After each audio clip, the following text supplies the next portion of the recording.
조국 전 법무부 장관이 임명된 지 35일 만에 전격 사퇴했습니다.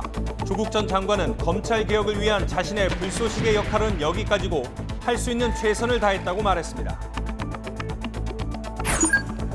조국 전 장관의 사퇴와 관련해 문재인 대통령은 결과적으로 국민적 갈등을 만들었다며 매우 송구스럽다고 말했습니다.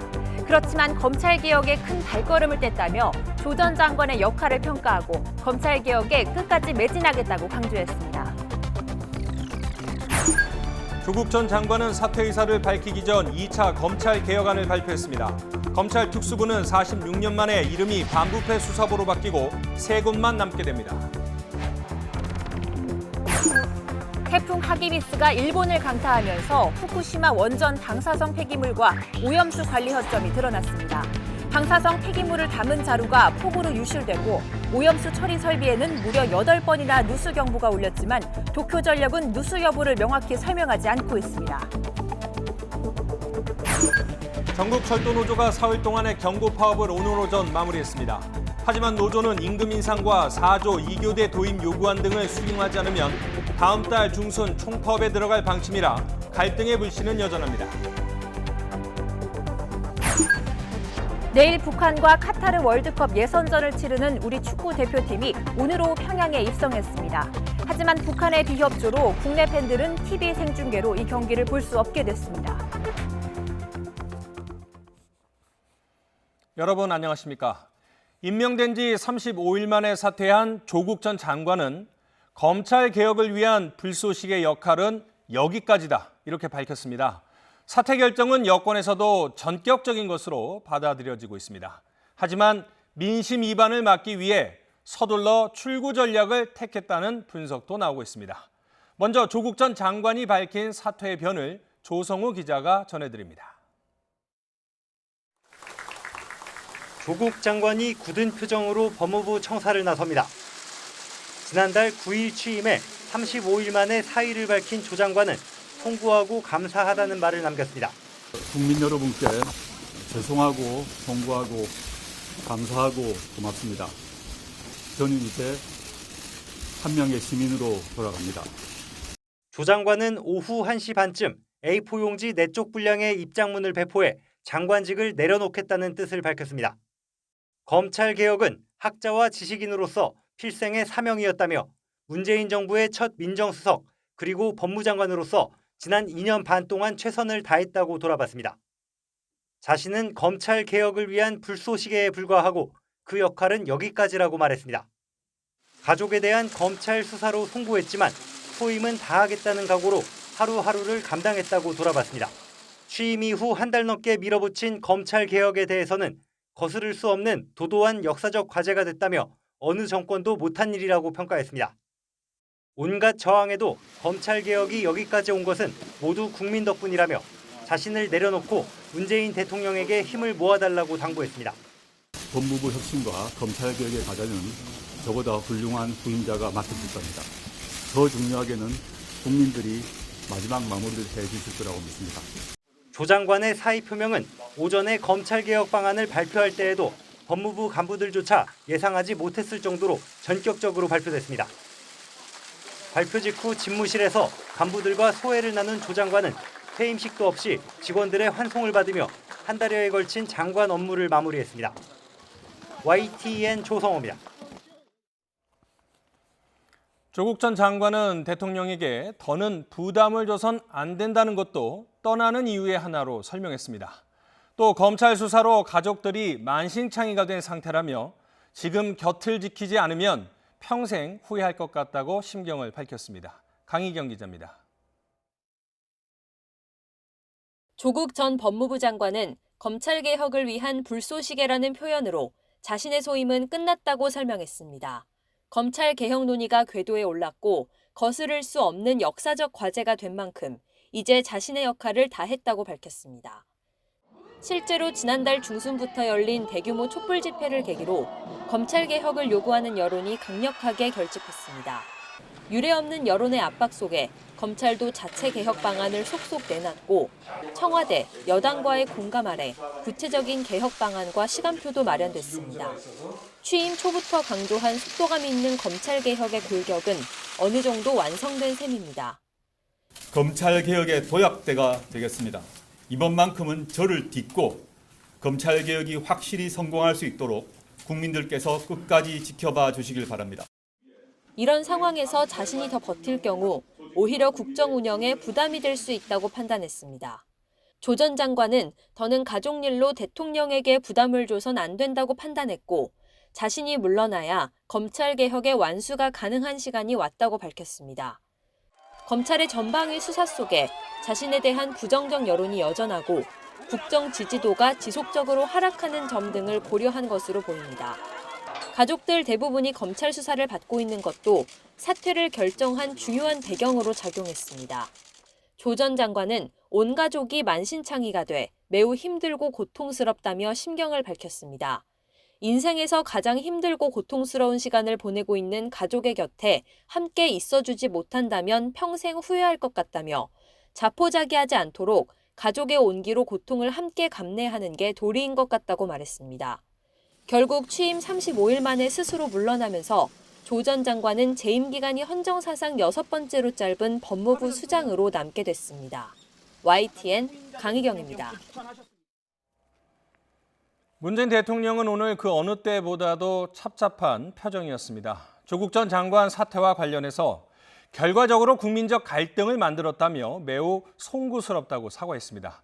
그렇지만 검찰개혁에 큰 발걸음을 뗐다며 조 전 장관의 역할을 평가하고 검찰개혁에 끝까지 매진하겠다고 강조했습니다. 이어서 김영수 기자의 보도입니다. 예정보다 1시간 미뤄진 수석 보좌관 회의에서 문재인 대통령은 무거운 표정으로 발언을 시작했습니다. 환상적인 조합이라고 생각한 조국 전 장관과 윤석열 검찰총장이 이끄는 검찰개혁을 희망했지만 갈등을 낳았다며 두 차례나 사과했습니다. 이번에 우리 사회는 큰 진통을 겪었습니다. 그 사실 자체만으로도 대통령으로서 국민들께 매우 송구스러운 마음입니다. 문 대통령은 그러나 조 전 장관이 발표한 검찰개혁 방안에 대해 역대 어느 정부도 해내지 못한 큰 발걸음을 뗐다고 높이 평가했습니다. 조 전 장관의 의지와 어려움을 견딘 자세가 검찰개혁의 큰 동력이 됐다고도 강조하고 공수처, 수사권 조정 법안이 국회를 통과하면 검찰개혁의 기본이 완성되는 것이라고 규정했습니다. 구체적으로 법무부에 조 전 장관이 발표한 개혁안을 이달 안에 국무회의 의결까지 맞춰달라고 지시하고 검찰 스스로 개혁의 주체로서 자세를 유지해달라고 주문했습니다. 공정한 수사 관행과 인권 보호, 공평한 인사, 조직 중심 문화 탈피, 전관예우 폐지 등을 개혁 과제로 꼽았습니다. 검찰개혁과 공정의 가치는 우리 정부의 가장 중요한 국정 목표이며 국정 과제이기도 합니다. 정부는 그 두 가치의 온전한 실현을 위해 국민의 뜻을 받들고 부족한 점을 살펴가면서 끝까지 매진하겠다는 의지를 다시 한번 천명합니다. 피의사실 공표 논란이 끊이지 않았던 언론 보도와 관련한 지적도 빼놓지 않았습니다. 이번 진통을 겪으면서 언론의 역할도 깊이 생각하게 됐다면서 정부가 개입하지 않겠지만 언론 스스로 개혁의 절박함을 성찰해달라고 당부했습니다. 국민께 사과하고 중단 없는 검찰 개혁 의지를 분명히 한 문 대통령은 조국 장관의 사표를 바로 수리했습니다. 국민이 광장에서 보여준 민주적 역량과 참여에 감사하다고 밝히고 이제는 통합과 민생, 경제의 에너지를 모아달라고 요청했습니다. YTN 김영수입니다. 조국 전 장관의 사퇴는 문 대통령의 국정 지지도가 취임 이래 최저치를 기록하고 중도층 이탈로 여당 지지율도 급락한 가운데 전격적으로 이뤄졌습니다. 청와대는 스스로 책임을 느껴 사퇴를 결심한 것이라고 밝혔는데요. 그동안 상황 관리에 실패한 부분에 대한 청와대 내부 책임론도 부각될 전망입니다. 김도원 기자입니다. 조국 전 장관의 사퇴 발표에 임박해 강기정 청와대 정무수석이 이해찬 민주당 대표를 방문했습니다. 청와대의 뜻인가요? 아니면 조국 장관님 본인의 뜻인가요? 장관님의 결심이었어요. 조국 장관께서는 계속 이 촛불을 지켜보면서 무거운 책임감을 느끼셨어요. 조 전 장관 스스로 전격적인 사퇴를 결심했다는 청와대 설명과 달리 여권 핵심에선 이달 안에 거취가 결정될 거란 관측이 많았습니다. 리얼미터 지난주 조사에서 대통령 국정 지지도는 긍정평가 41.4%, 부정평가 56.1%로 취임 후 가장 나빴습니다. 부정평가가 14.7%포인트나 높은 건 역시 취임 이래 최대 폭입니다. 중도층이 크게 이탈하면서 민주당 지지율이 35.3%로 자유한국당 지지율과 0.9%포인트 차이, 정부 출범 이래 가장 근소하게 좁혀진 것도 청와대와 여권 내부에서 심각하게 판단한 것으로 보입니다. 조 전 장관은 하루 전 고위당정청 회의가 끝나고 사의를 표명했고 청와대를 방문해 문 대통령에게 물러나겠다는 의사를 밝힌 것으로 알려졌습니다. 지난 8월 장관 지명 직후부터 2달 넘게 이어진 논란이 사퇴로 기결되면서 청와대도 향후 대책 마련에 고심하고 있습니다. 전격적인 사퇴 직후라 내부적인 입장이 정리되진 않았지만 그동안 상황 관리에 실패했다는 측면에서 참모진 개편 가능성도 제기됩니다. 조 전 장관 사퇴 이후 야당이 문 대통령 책임론을 부각시키는 상황에서 청와대가 어떻게 쇄신하는 모습을 보여주면서 국정 동력을 살려나갈지 주목됩니다. YTN 김도원입니다. 조국 전 장관은 오늘 물러나겠다는 뜻을 밝히기에 앞서 오전에 두 번째 검찰개혁안을 직접 발표했습니다. 검찰특별수사부의 명칭이 46년 만에 반부패 수사부로 바뀌고 서울중앙지검과 대구, 광주지검 등 세 곳에만 남게 됩니다. 박규환 기자의 보도입니다. 대기업 총수의 횡령 사건부터 대법원장 사법농단 의혹까지 주요 대형 사건 수사의 대명사인 검찰특별수사부가 지난 1973년 만들어진 지 46년 만에 폐지됩니다. 대신 명칭을 반부패 수사부로 바꿔 서울중앙지검과 대구, 광주지검 등 세 곳에만 남게 됩니다. 반부패부가 맡을 업무는 공무원 직무 관련 범죄나 중요 기업 범죄 수사 등으로 명시하기로 했습니다. 법무부는 이 같은 내용의 2차 검찰개혁안을 발표했습니다. 법무부는 검찰 조사 시간을 조서 열람과 휴식을 포함해 12시간을 넘기지 않고 밤 9시부터 새벽 6시 이전 심야 조사도 제한하기로 했습니다. 또 피의사실 공표 금지와 관련해 공개소환 전면 폐지와 전문 공보관 제도 도입 등 이달 안에 구체적인 방안을 확정할 예정이라고 밝혔습니다. 또 검찰 공무원의 비위 사건이 발생하면 법무부 장관 보고를 의무화하는 등 법무부 감찰 규정 개정도 이번 달 안에 완료할 예정입니다.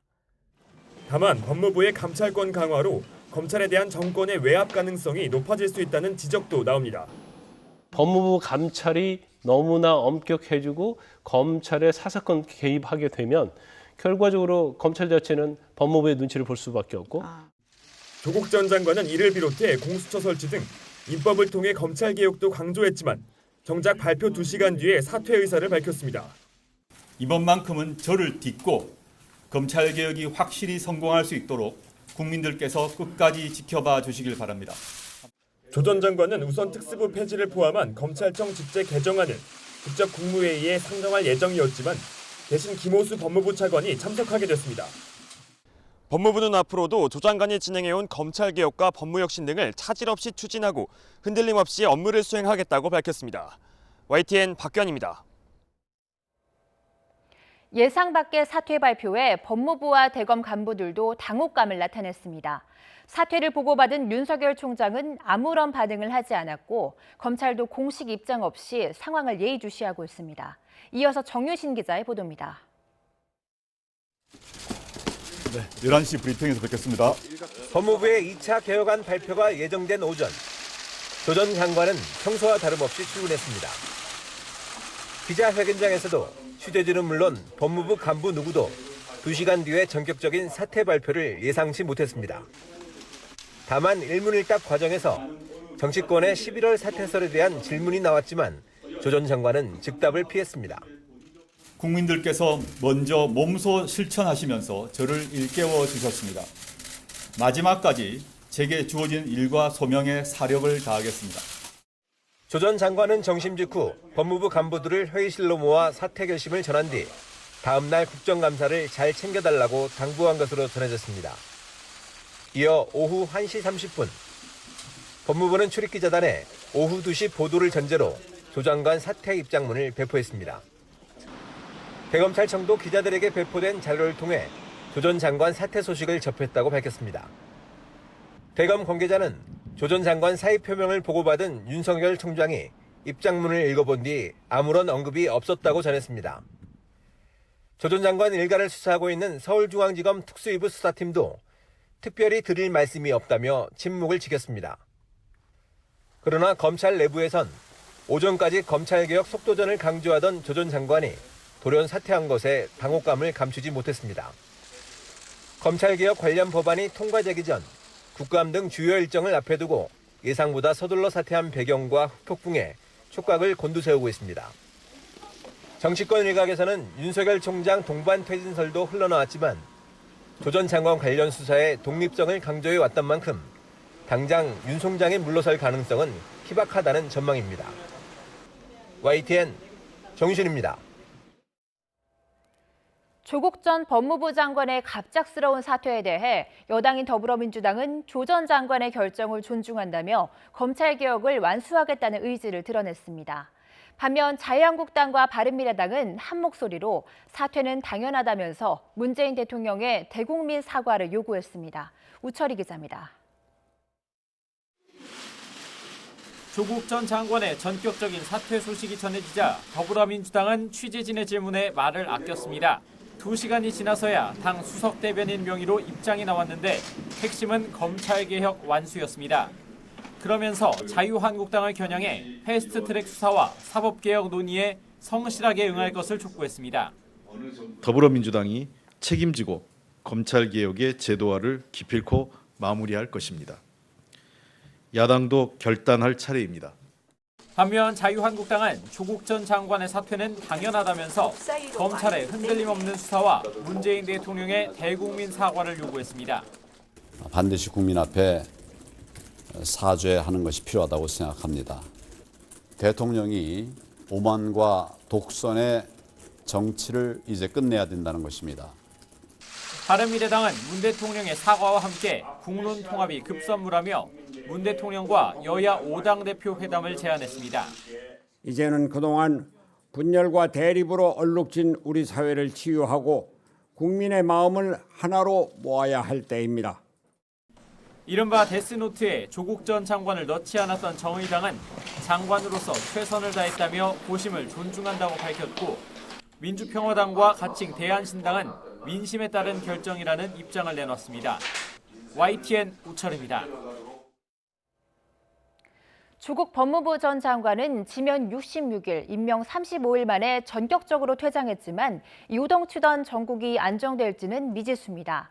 정치권은 총선을 6개월 앞두고 승부처가 될 중도층의 민심 향배를 예의주시하면서 전략 짜기에 들어가는 모습입니다. 조은지 기자입니다.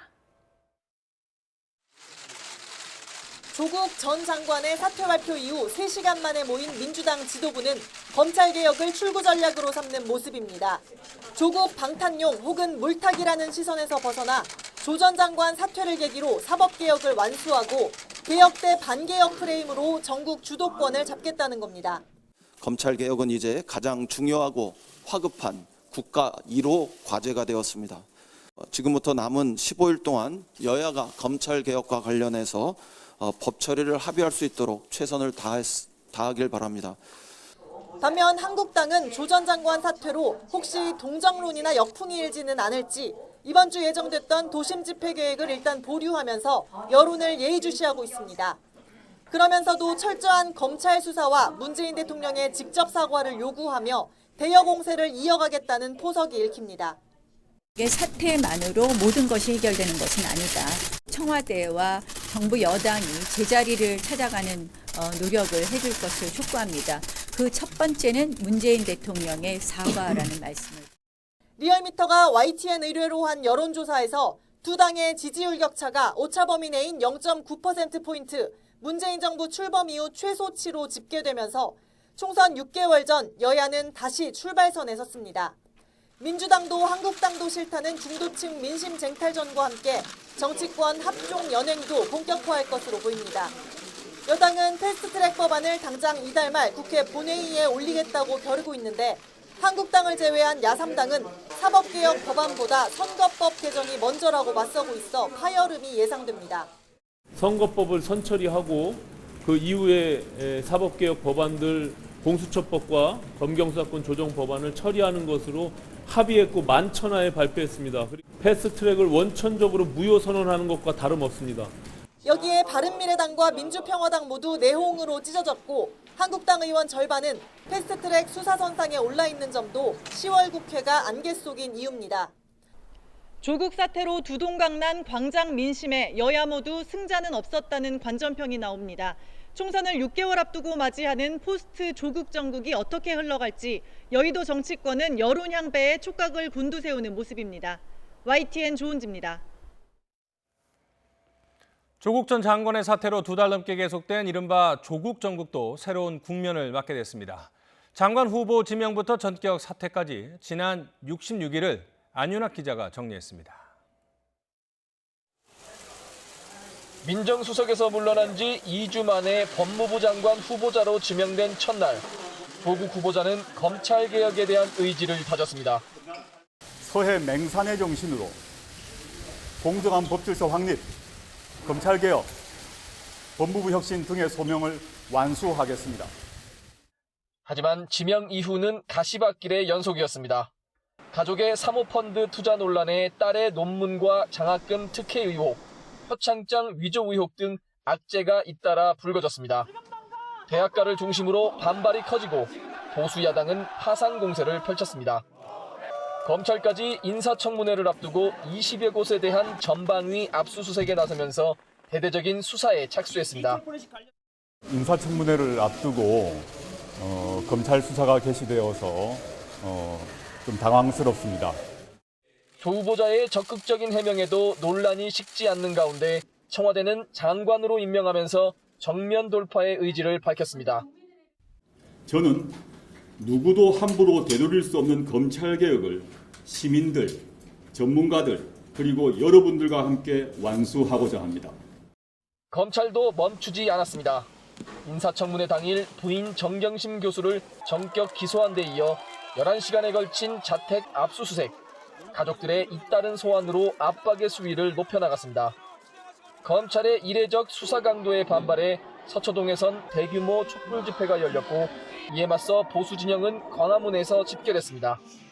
온갖 논란 속에서도 조 장관은 발빠르게 검찰개혁 행보를 이어가며 구체적인 개혁의 청사진을 마련했습니다. 그리고 장관으로 임명된 지 66일째, 이제 자신의 소임은 끝났다며 검찰의 수사를 받는 가족의 곁으로 돌아갔습니다.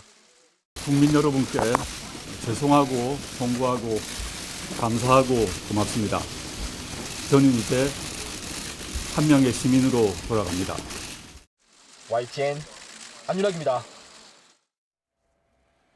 검찰은 오늘 조국 전 장관의 부인 정경심 교수를 5번째 소환했지만 사퇴 소식이 전해지자 조사를 중단하고 돌려보냈습니다. 현직 법무부 장관을 수사하는 부담을 덜게 된 검찰은 이번 주쯤 정 교수에 대한 구속영장을 청구하는 방안을 검토하는 것으로 전해졌습니다. 전준영 기자입니다. 검찰은 아침 9시 반쯤 조국 전 법무부 장관 부인 정경심 교수를 다시 비공개 소환했습니다. 지난 12일 17시간 조사가 진행된 뒤 이틀 만입니다. 하지만 조 전 장관의 전격 사퇴 소식이 전해지면서 검찰 조사는 5시간여 만에 중단됐습니다. 검찰은 정 교수가 조사 중단을 요청해 조서 연락 없이 집으로 돌려보내고 추후 다시 출석하라고 통보했다고 밝혔습니다. 검찰은 정 교수가 사모펀드 운영에 관여했다는 의혹과 함께 아직 확보하지 못한 노트북 행방을 확인하는 데 주력해왔습니다. 다만 정 교수의 건강 문제 등으로 조사는 더디게 진행되어 온 것으로 전해졌습니다. 이런 가운데 검찰이 이미 기소한 정 교수의 사문서 위조 혐의 관련 재판이 오는 18일 시작됩니다. 25일에는 사모펀드 의혹 핵심 인물인 조 전 장관의 오촌 조카 조범동 씨의 첫 공판 준비 기일이 열리는 등 관계자 재판도 줄줄이 예정돼 있습니다. 재판이 시작되면 피고인의 방어권 보장을 위해 수사 기록을 공개해야 하는 만큼 검찰은 한두 차례 더 정 교수를 불러 조사한 뒤 구속영장을 청구하는 방안을 검토하고 있습니다. 조 전 장관이 민간인 신분으로 돌아간 만큼 현직 법무부 장관에 대한 검찰 수사에 부담을 덜었다는 평가도 나옵니다. 하지만 정 교수 등 가족에 대한 영장이 기각될 경우 무리한 수사라는 비난 여론이 커질 수 있어 검찰의 고민이 클 것으로 보입니다.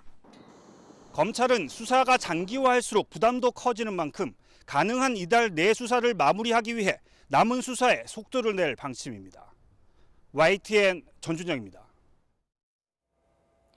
일본 열도를 강타한 태풍 하기비스가 핥히고 한 상처가 하나둘씩 모습을 드러내고 있습니다. 특히 침수됐던 지역에 물이 빠지면서 희생자들이 속속 발견돼 안타까움을 더하고 있습니다. 조승희 기자가 보도합니다. 헬기의 공중 지원 속에 구조대원들이 다가오자 주민들이 하나둘 보트에 올라탑니다. 폭우로 물에 잠긴 집에 들어가 보니 아수라장이 따로 없습니다. 전국에서 경찰, 소방대원, 자유대원 11만여 명이 구조에 투입됐습니다. 태풍이 몰고 온 폭우에 제방이 무너지고 강이 범람하면서 인명피해도 예상보다 큽니다.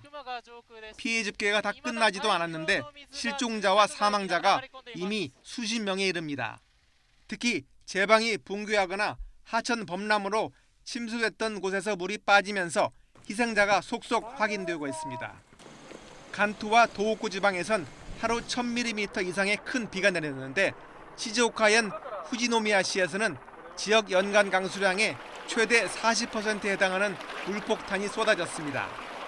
상황이 이렇다 보니 재산 피해도 예상을 훌쩍 뛰어넘습니다.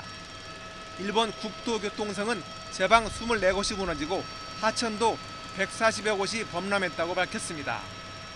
특히 동일본 지역 피해가 컸는데 나가노현에선 신칸센 고속철 120량이 침수되는 유례없는 일도 벌어졌습니다. 요미우리 신문은 지구온난화로 인해 지금부터 60년 후에는 이른바 슈퍼태풍이 14년에 12번꼴로 일본에 접근할 것이라고 보도했습니다. YTN 조승입니다. 태풍 하기비스가 일본을 강타하면서 후쿠시마 원전의 방사성 폐기물과 오염수 처리의 허점이 드러났습니다. 방사성 폐기물이 어이없이 유실되고 오염수 처리 시설에는 무려 8번이나 누수 경보가 울렸습니다. 도쿄에서 황보현 특파원이 보도합니다. 태풍이 후쿠시마현에 본격적인 영향을 미치기 시작한 지난 주말 밤 9시 반쯤 후쿠시마현 다무라시 수로로 여러 개의 방사성 폐기물 자루가 떠내려갔습니다. 事故の後の除染をした時の周りの土とか木とか葉っぱとかそういったもの入って保管しているものなんですけども 다무라시 측은 부근 폐기물 보관소 위탁 관리업자가 순찰 중에 이를 발견해 알려오자 회수 작업에 나서 자루 10개는 찾았다고 밝혔습니다. 하지만 이런 방사성 폐기물 자루가 도대체 몇 개나 떠내려갔는지는 아직도 오리무중입니다.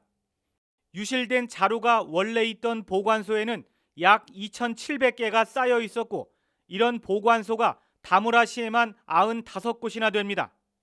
それはまだちょっとわからないです。全部で何個なのか何個ぐらいかっていうのはちょっと 유실된 방사성 폐기물 자루가 더 있을 가능성이 크고 강물을 따라 인근 바다로 유입됐을 개연성도 있습니다.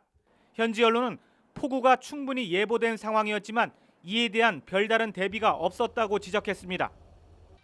2011년 폭발 사고가 일어난 후쿠시마 원전에서는 태풍이 지나는 동안 오염수 처리 설비에서 8번이나 누수 경보가 울렸습니다. 도쿄전력은 이에 대해 한 번은 경보기 자체에 문제가 있어 교체했고 나머지는 빗물 때문에 일어난 일이라며 오작동 가능성에 무게를 두었습니다. 하지만 누수가 실제 있었는지 여부에 대해서는 명확한 설명이 없습니다. 일각에서는 설사 빗물에 의한 오작동이더라도 태풍이 오기 전까지는 간혹 한 번씩 있던 누수 경보가 하룻밤 사이에 8번이나 울린 것은 분명 문제가 있는 게 아니냐는 지적도 나오고 있습니다. 도쿄에서 YTN 황보현입니다. 전국 철도 노조의 72시간 한시적 파업이 마무리됐습니다. 노조는 그러나 자신들의 요구안이 받아들여지지 않으면 다음 달 총파업에 돌입하겠다고 사측에 경고했습니다. 백종규 기자입니다.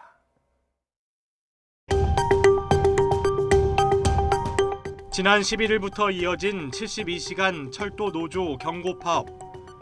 KTX 등 여객열차 운행률이 평상시에 60%대까지 떨어지면서 나들이 객이나 여행을 계획했던 시민들이 표를 구하지 못해 발을 동동 구르기도 했습니다. 파업 기간 광역 전동열차 운행률도 80%대에 그쳤습니다. 인천행 경인선 한번 타려고 그러는데 20분 이상 기다리게 돼가지고 좀 불편했죠. 그래서 언제쯤 끝날까 하고 걱정은 좀 했어요.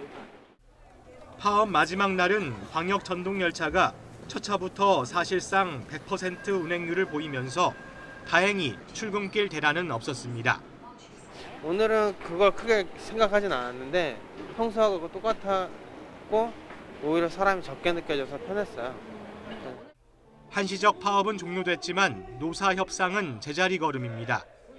노조는 임금 인상 등 4가지 요구안을 받아들이지 않으면 다음 달 총파업에 돌입할 예정입니다.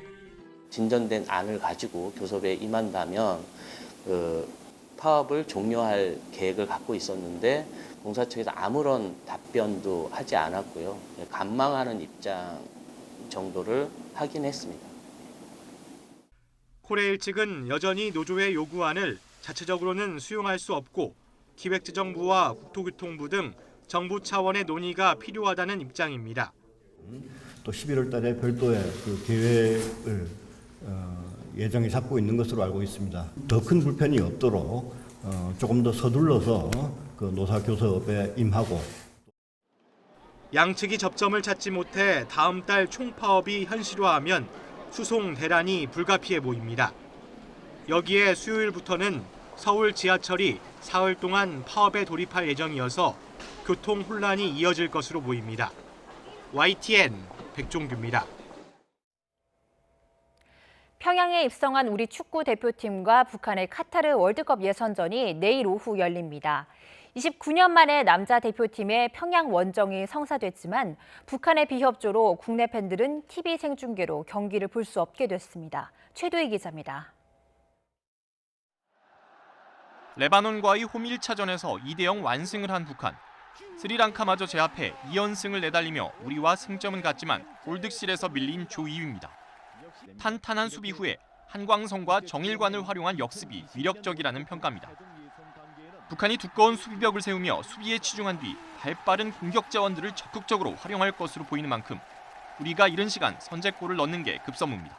Que usa frequentemente o contra-ataque essencialmente com os seus dois jogadores da frente e obviamente tentaremos contrariar essas virtudes do adversário.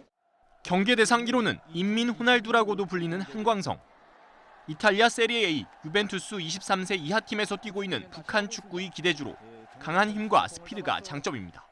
한광선 선수가 좀 눈에 띄었던 것 같아요, 개인적으로. 빠르고 드리블 또한 좀 탁월한 면이 있고 그렇기 때문에 그 선수를 개인적으로는 잘 준비해서 막아야 될 것 같아요.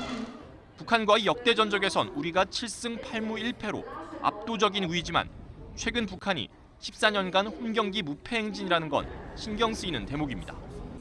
우리 대표팀은 또 원정 응원단 한 명 없이 홈관중의 일방적인 응원을 등에 업은 북한과 낯선 인조잔디 위에서 경기를 해야 하는 상황. 입국 과정과 훈련장 배정 등에서 홈 텃세도 우려되고 있습니다. 북한 현지에서 29년 만에 어렵사리 성사된 남북전이지만 북한 측의 비협조로 국내 팬들은 TV 생중계로 이 경기를 지켜볼 수 없게 됐습니다. YTN 최두입니다. 내일 우리 남자 축구 대표팀이 29년 만에 북한 원정 경기에 나섭니다. 지난 1990년 10월 평양에서 우리 대표팀은 김주성 선수의 선제골로 앞서다가 1대2로 역전패를 당했죠. 당시 북한을 승리로 이끌었던 주장이 29년 만에 이번 남북 맞대결에서는 사령탑으로 나섭니다. 바로 윤정수 감독인데요. 29년 전의 장면 함께 보시죠. 당시 9번을 달고 뛰었던 윤 감독은 후반 4분에 오른발 프리킥으로 동점골을 터뜨리며 팀의 역전승을 견인했습니다. 윤 감독은 지난 2014년 23세 이하 북한 대표팀을 이끌고 인천 아시안게임에 출전하기도 했죠. 결승전에서 남북이 만났는데 치열한 영단전 끝에 우리나라와 북한은 각각 금메달과 은메달을 거머쥐었습니다. 오늘 마지막까지 우리가 다 최대 정신력, 자기 체력을 다 발휘했습니다. 우리 선수들한테 다시 한번 감사를 드리겠습니다. 그렇다면 역대 A매치 전적은 어떨까요? 북한과 치른 경기 16번 가운데 7승 8무 1패로 한국이 크게 앞섭니다. 전략면에선 크게 부담이 안 된다고 볼 수도 있지만 북한은 그리 호락호락한 상대는 아닙니다. 2000년대에 접어들면서 북한과 힘겨운 대결을 거듭했기 때문인데요. 지난 2005년부터 북한과 겨룬 8차례 경기에서는 2승 6무를 기록했고요. 가장 최근의 맞대결은 2년 전의 경기였는데 북한 리영설 선수의 자책골로 간신히 이겼습니다.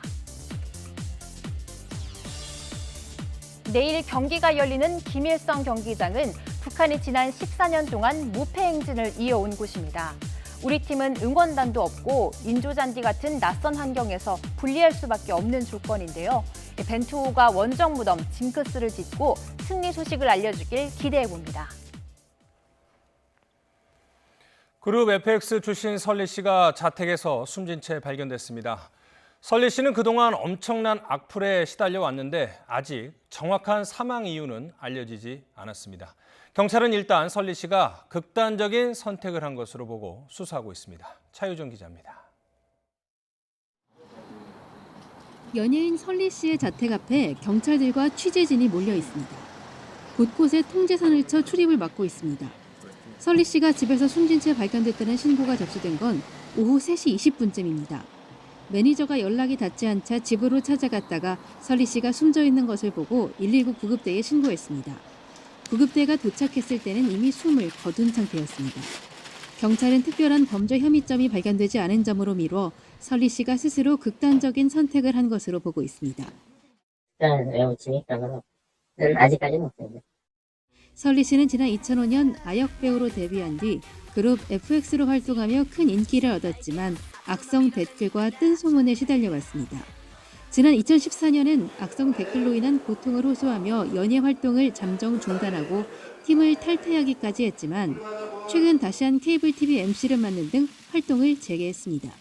YTN 차유정입니다. 이른바 별장 성접대 사건의 장본인인 건설업자 윤중천 씨에게 검찰이 징역 13년을 구형했습니다. 윤 씨 측은 거듭 무죄를 주장했습니다. 이경국 기자입니다.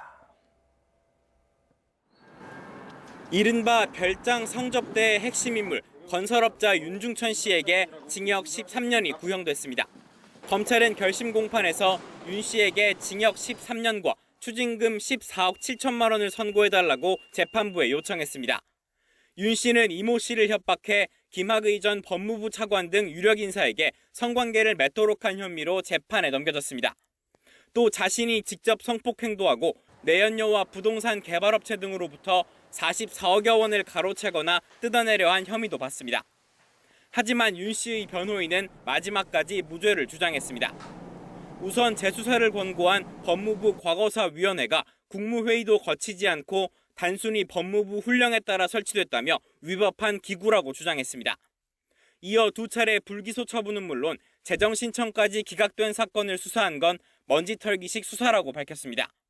구체적인 혐의에 대해서도 이 씨와 강압적인 성관계는 없었다면서 돈을 가로챈 혐의 역시 돈을 빌리거나 빌려준 돈을 돌려받은 것이라고 항변했습니다. 다만 윤 씨는 최후 진술에서 삶을 잘못 산 것 같아 부끄럽다며 올바른 삶을 살도록 노력하겠다고 말했습니다. 재판 과정에서는 최근 논란이 된 윤석열 검찰총장의 접대 의혹에 대한 언급은 없었습니다. 다만 윤 씨의 변호인은 재판 이후 윤 씨가 윤 총장을 모른다고 말했었다고 거듭 확인했습니다. 6년 만의 재수사를 통해 결국 법정에 서게 된 윤 씨에 대한 선고는 다음 달 15일 내려집니다. YTN 이경국입니다. 경남 창원에서 어린아이를 차로 치고 해외로 달아났던 카자흐스탄인이 국내로 송환됐습니다.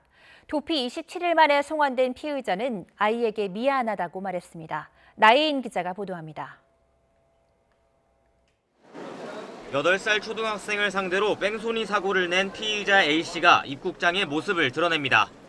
사고를 낸 뒤 우즈베키스탄을 거쳐 고향인 카자흐스탄으로 도피한 지 27일 만입니다.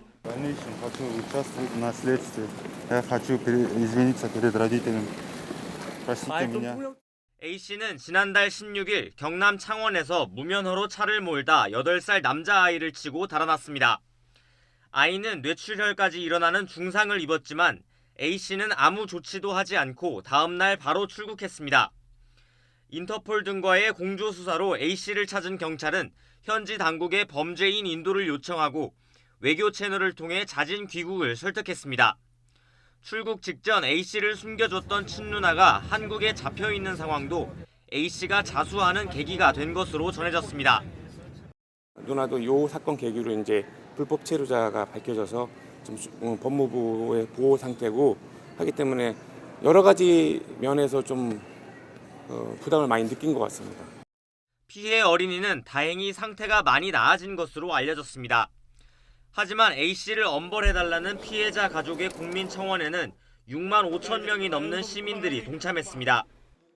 경찰은 도주치상 혐의를 받는 A씨의 신병을 경남 진해경찰서로 인계하고 정확한 사고 경위 등을 조사하고 있습니다. YTN 나혜인입니다. 화성 연쇄 살인 사건을 수사하고 있는 경찰이 유력한 용의자인 이춘재를 피의자로 정식 입건했습니다. 이미 공소시효가 끝나 처벌을 할 수는 없지만 얼굴을 포함한 신상정보 공개 가능성은 열리게 됐습니다. 김승환 기자의 보도입니다. 화성 연쇄살인의 유력한 용의자로 이춘재가 지목된 건 일부 사건의 증거물과 DNA가 일치했기 때문입니다. 애초 5차, 7차, 9차 사건이 일치했는데 최근 3, 4차 증거물에서도 이춘재의 DNA가 나왔습니다. 예상 밖의 자백에 이어 유력한 증거가 추가로 확보되자 경찰은 이춘재의 신분을 용의자에서 피의자로 바꾸고 정식 입건했습니다. 피의자로의 신분 전환은 형사소송의 출발점으로 죄를 따져 묻기 위한 법적 절차입니다. 하지만 화성 사건은 이미 공소시효가 만료돼 처벌이 불가능한 상황. 그럼에도 경찰이 정식 입건을 한 건 이춘재가 용의자 신분으로 남을 경우 진실규명이라는 수사의 취지가 희석될 수 있다고 판단했기 때문입니다. 더불어 신상정보 공개 가능성도 열렸습니다. 피의자로 전환되면서 관련 법에 따라 얼굴과 이름 등의 신상정보 공개를 심의할 수 있는 법적 근거를 갖추게 됐습니다.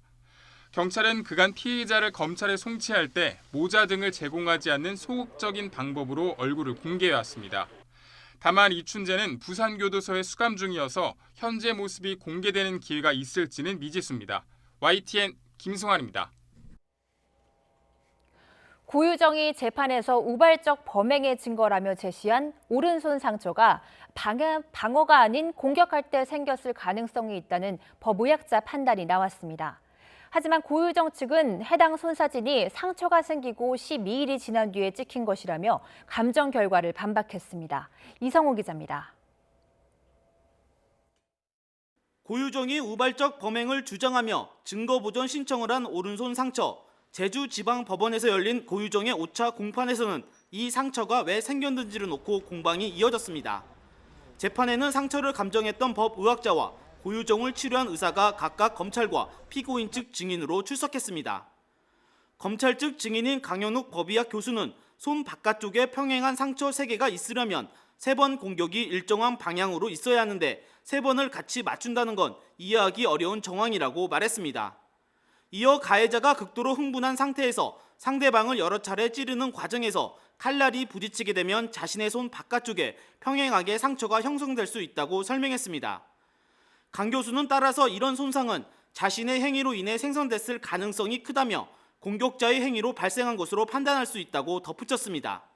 방어하는 과정에서 난 상처라고 보기보다는 오히려 피해자를 칼로 공격하는 과정에서 그 과정에서 난 상처라고 보는 것이 그렇게 보는 것이 보다 맞다라는 의견을 피력했습니다.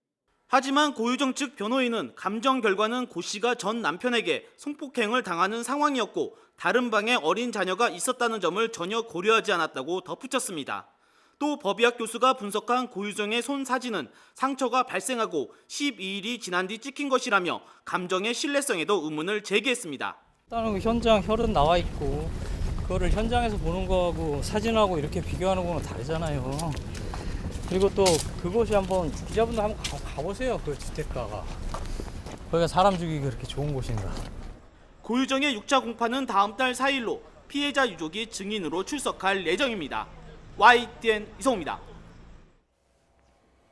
아프리카 돼지열병이 민통선 내부 멧돼지까지 퍼지면서 군 장병과 엽사들이 내일부터 대대적인 멧돼지 사살에 나섭니다. 일종의 방어선을 치겠다는 건데 변수도 많고 작업 환경도 만만치 않습니다. 지환 기자가 취재했습니다. 민통선 내부 야생 멧돼지 폐사체에서 아프리카 돼지열병 바이러스가 검출된 이후 취재진이 강원도 철원을 찾았습니다. 외부로 통하는 길목엔 모조리 방역 초소가 세워졌습니다.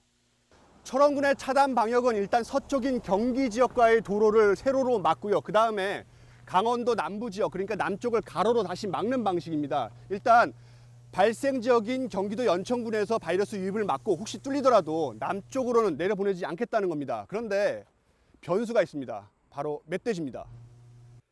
비무장지대 곳곳을 헤집는 야생 멧돼지, 많아도 너무 많고 어디로 이동할지도 모릅니다. 아프리카 돼지열병 확산 초기 환경부가 멧돼지 포획이나 사살을 금지했는데 그러다 보니 이미 감염이 광범위하게 확산했을 가능성도 현장에서는 제기됩니다. 무조건 잡는 게 능사가 아니다. 뭐 그런 식으로 양맹 쪽에서는 방송 행위가 그런 식으로 흘러간 것 같아요. 멧돼지가 원인일 수 있다는 분석이 나오면서 관련 신고는 급증하고 있습니다. DMZ는 물론 바다에서도 멧돼지 사체가 발견됩니다. 접경지 자치단체도 연일 비상대책회의입니다. 이번 주 내내 전방사단 군부대 저격수와 엽사들이 함께 조를 짜 공동작전을 벌일 계획. 실탄을 쏜다는 소리에 민통선 인근 마을은 바짝 얼어붙었습니다. 민통선 이북 지역에서 멧돼지 집중 포획 사살 작전이 시행됩니다. 주민 여러분께서는 사고가 발생하지 않도록 유의하여 주시기 바랍니다. 하지만 잡은 멧돼지는 어찌 처리할지 멧돼지 사체를 먹는 까마귀나 야생동물은 어떤지 대책이 없습니다. 여기에 작전지가 대부분 지뢰 지역인데다 총을 쏠 경우 멧돼지 이동 반경이 더 넓어져 바이러스가 더 확산할 것이라는 우려도 나옵니다.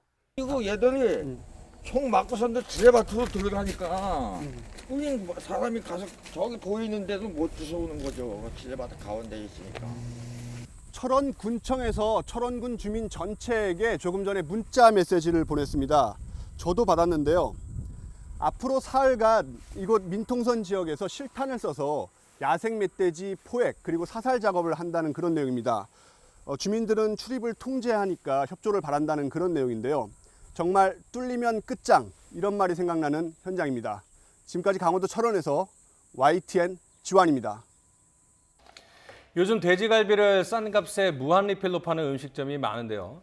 값싼 다른 부위를 섞어 팔던 프랜차이즈 업체가 적발됐습니다. 갈비 부위만 파는 것처럼 소비자를 속였다는 건데 적발된 일부 업체는 원산지까지 속인 것으로 드러났습니다. 차상은 기자입니다. 돼지갈비를 무제한으로 제공한다는 한 식당. 단속반이 주방을 살펴보니 돼지갈비만 있는 게 아니었습니다. 갈비보다 싼 목전지도 양념된 상태로 발견됩니다. 아니 저는 이게 고깃집을 이제 처음 하다 보니까 다 이렇게 갈비를 해가지고 나가는 줄 알고 저는 그렇지 일부러 소비려고 온 건 없어요. 부산시의 단속에서 이처럼 갈비가 아닌 다른 부위를 돼지갈비라고 표시해 판매한 업체들이 무더기로 적발됐습니다.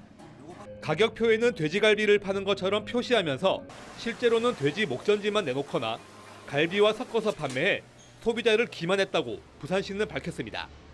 프랜차이즈 본사에서는 가맹점주들 대상으로 2, 3일 동안 돼지갈비와 돼지목살을 섞어서 혼합해서 나가도록 교육을 시켰습니다. 일부 업체는 미국과 칠레 등에서 수입한 돼지고기를 국내산이라고 속여 판매한 것으로 드러났습니다. 단속에 적발된 한 유명 프랜차이즈 업체 측은 다소 억울하다는 입장입니다. 갈비와 다른 부위를 섞어 제공한다고 손님에게 안내하고 있지만 일부 가맹점이 안내를 빠뜨려 단속에 적발된 것이라고 해명했습니다. 부산시는 적발한 업체 15곳을 형사 입건해 검찰에 넘겼습니다. YTN 차상은입니다.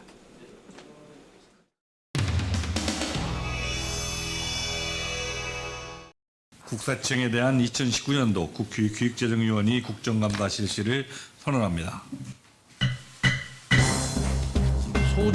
소주 알죠? 소주 어느 거 즐겨 마시는지 모르지만 처음처럼 이게 일본 술입니까?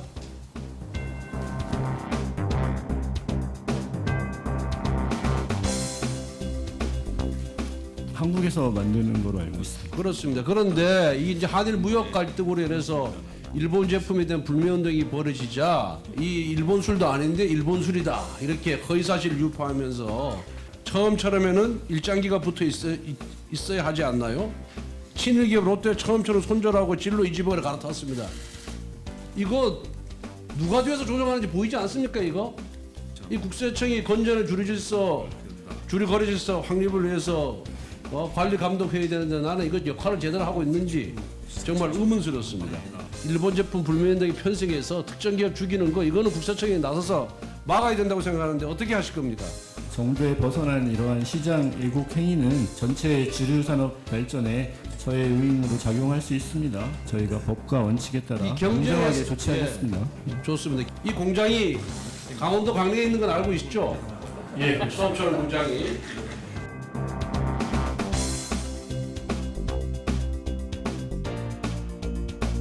이 불매운동을 벌임으로 인해서 처음처럼 엄청난 지금 손해를 보고 있어요.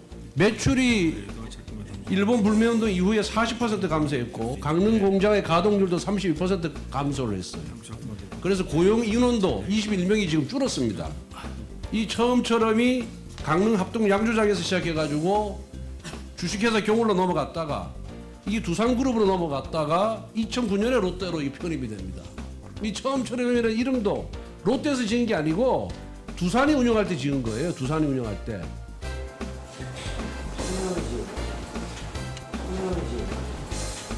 그런데 이게 뭐 처음처럼 그 시제를 말이야 좌파학자의 그 시제를 썼다고 해가지고 지금 이게 이 우파에서도 좀 잘 안 먹어요.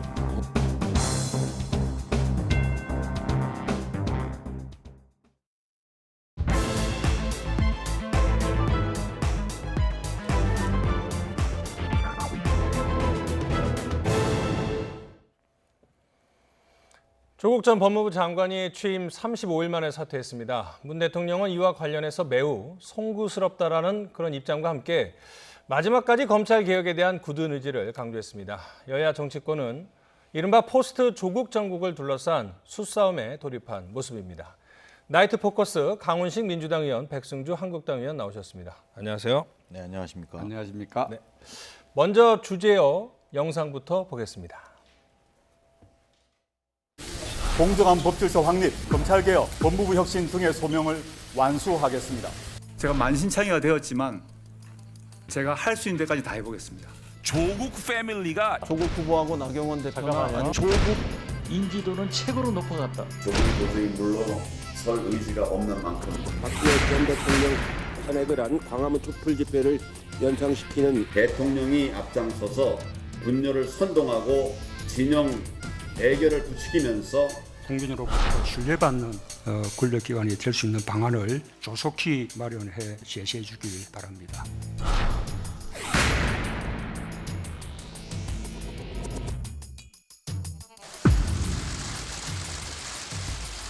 저는 이제 한 명의 시민으로 돌아갑니다. 조국 법무부 장관과 윤석열 검찰총장의 환상적인 조합에 의한 검찰 개혁을 희망했습니다. 꿈 같은 희망이 되고 말았습니다.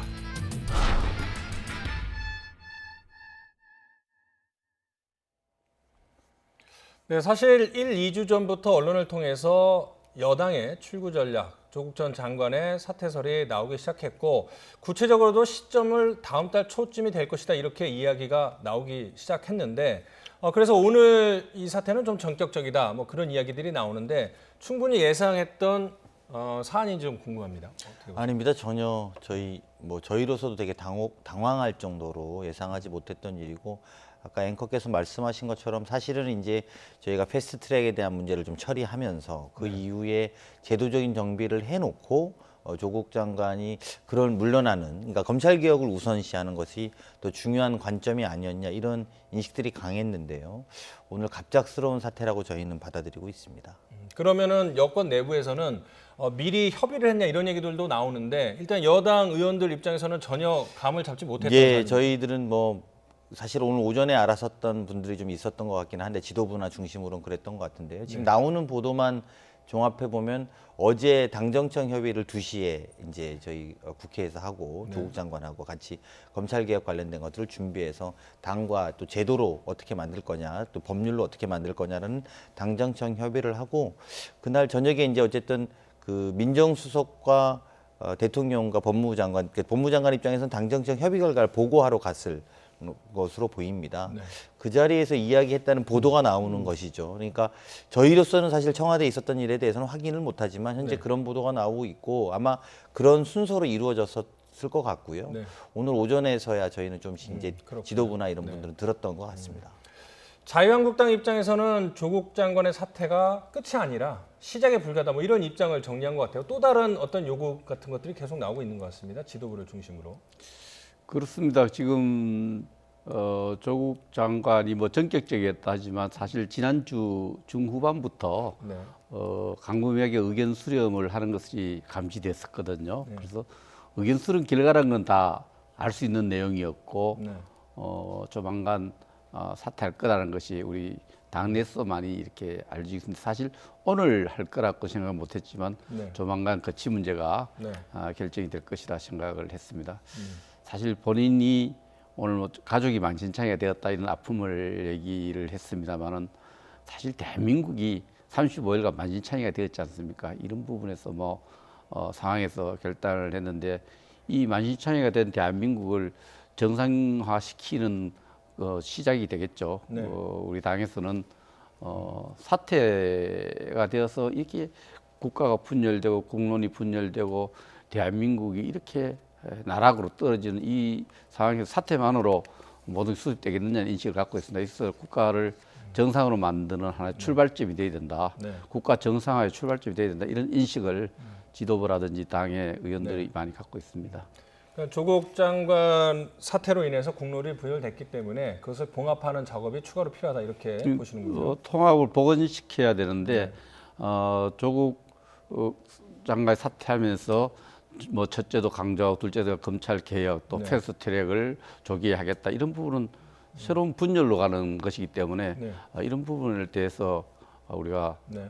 잘 대처하고 네. 정상적인 방법으로 갈 수 있도록 네. 그 대통령과 네. 민당이 생각을 바꿀 수 있도록 그렇게. 이제 검찰 개혁이 이제 방금 이제 우리 의원님께서 말씀하신 게 이제 검찰 개혁이 새로운 분열이란 말은 전 좀 동의하기는 좀 어렵습니다. 왜냐하면 사실 지금 오늘 오전까지도 또 지금까지도 모든 야당 의원이든 여당 의원이든 검찰 개혁은 다 동의한다. 이 기조로 다 이야기를 했단 말입니다. 근데 다만 이제 왜 조국이어야 하냐 이게 이제 야당의 주장이었고요. 여당은 조국이 적임자다. 이제 이런 차이를 갖고 저희가 35일간 끌어왔는데요. 네. 근데 어쨌든 우리가 함께 동의하고 있었던 건 결국 검찰 개혁을 했어야 된다는 겁니다. 저는 지금부터는 국회의 시간이 왔다. 그리고 이 검찰 개혁의 필요성을 우리가 얼마나 법으로 잘 만들어낼 것이냐 이런 것들이 굉장히 중요한 포인트라고 보고요. 네. 또 이런 것들을 추진해왔던 조국 장관으로서는 이런 부담들, 그러니까 네. 검찰 개혁에 대한 부담이 틀은 갖추었으니 이제 네. 국회 시간으로 넘긴 측면이 좀 있다고 좀 봅니다. 그래서 네. 저희가 이제 이후에 실제로 검찰 개혁을 어떻게 집행하고 수행할 것이냐 네. 이게 국회 시간에 좀 답해야 될 지금 거예요. 말씀드린 국가가 해야 될 하나의 그 우선순위라는 게 있잖아요. 과제 우선순위가 네. 검찰 개혁과 국가 통합의 복원이라는 측면이 있다면은 우선순위가 국가 통합의 복원입니다. 네. 지금 남북 분단도 이렇게 우리가 참 감당하기 힘든 역사적 조건인데 지금 이번에 엄청난 국론 분열이 왔거든요. 국가 분열이 왔는데 네. 이 분열을 먼저 통합하는 네. 수순이 되어야 되고 통합하는 과정에서 검찰 개혁도 하나의 그 과정의 과제 중에 하나인데 검찰 개혁도 하나의 일방주의라든지 수적 힘에 의해서 갈 것이 아니라 이 부분에 의해서 진지하게 가는 것이 하나 통합의 하나의 절차적 방법에 들어갈 수 있지만 그보다는 먼저 국가 통합을 이뤄내는 일이 우선순위다 이렇게 봅니다. 정상화를 이뤄내는 일이 우선순위다. 그러니까 이제 더불어민주당 이인영 원내대표 같은 경우에는 검찰 개혁이 국정 과제 1호다 이렇게 이야기를 했습니다만 자유한국당 입장에서는 검찰 개혁에 동의는 하나 우선순위로 따지자면 경제나 안보 또는 통합 뭐 이런 것들이 더 우선순위가 돼야 된다 이런 말씀이시군요. 오늘 민주당 이인영 대표가 국민명령 1호가 검찰 개혁이다 이렇게 했는데 저는 국민명령 1호는 민주당 지도부 반성입니다. 이렇게 35일간 국가를 혼란스럽게 하고 조국 장관 임명하게 하고 이 35일간이 검찰 개혁의 준비 기간이 아니고 국론 분열의 심화 기간이었습니다. 여기 민주당 지도부의 이인영 대표의 책임도 있는 겁니다. 지금 국민명령 1호가 검찰 개혁이 아니라 국민 통합이어야 된다. 협치해야 된다. 저는 이렇게 생각을 합니다. 국민 분열은 야당 지도부가 광장에 나갔을 때 전 시작됐다 이렇게 봅니다. 여당 지도부가 촛불 집회 나간 적이 없습니다. 오히려 야당 지도부가 본인들이 개최했던 그렇지 않던 간에 꾸준히 나가서 광장에서 촛불 태극기 집회를 주도해왔던 것에 대한 분열 반성하셔야 될 거라고 보고요. 오히려 이번 과정에서 국민들은 일반 사람들도 조국 장관의 가족 일가의 수사를 보면서 역설적으로 검찰개혁 정말 해야 되는구나 라고 느낀 분들이 많다는 겁니다. 그리고 그 부분에 대해서도 우리가 제도적으로 그건 또 뒤로 밀어놓고 국민 분열을 했던 분들 중심으로 오히려 국민 통합을 하자? 저는 오히려 그거는 약간 언어도단인 것 같고요.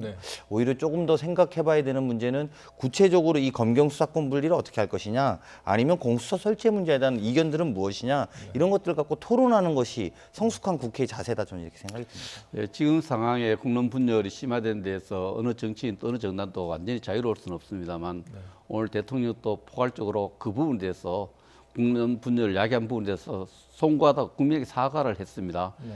그 부분에 있어서 책임에 있어서 적고 많음이 있습니다.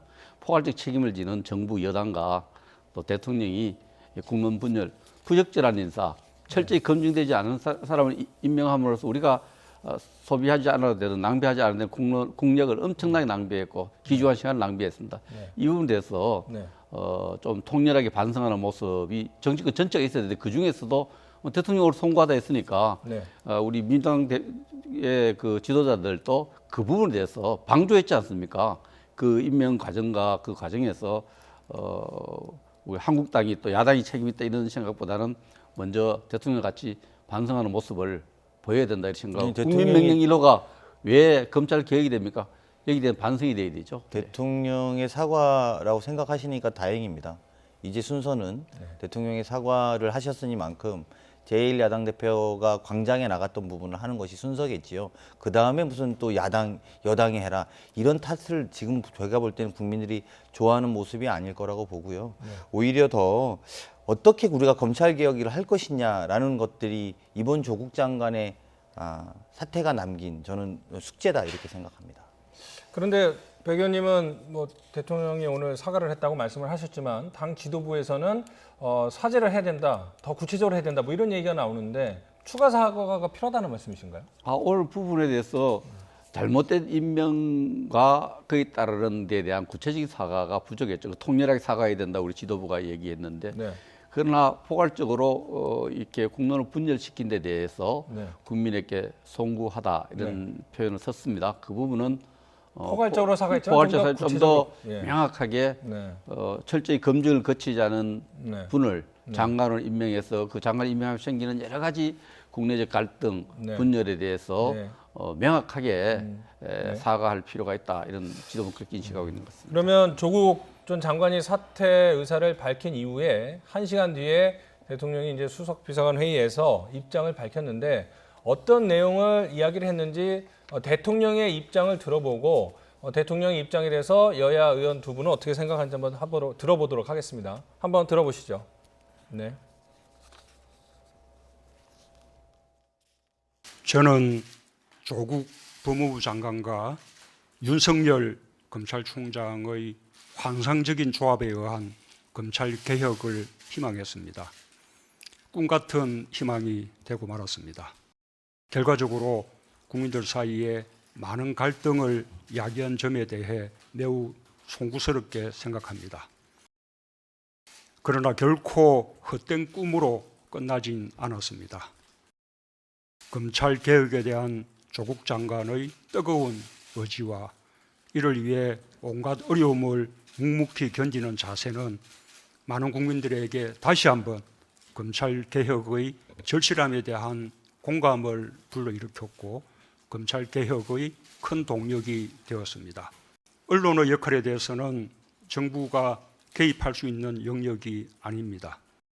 언론 스스로 그 절박함에 대해 깊이 성찰하면서 신뢰받는 언론을 위해 자기 개혁의 노력을 해주실 것을 당부드립니다.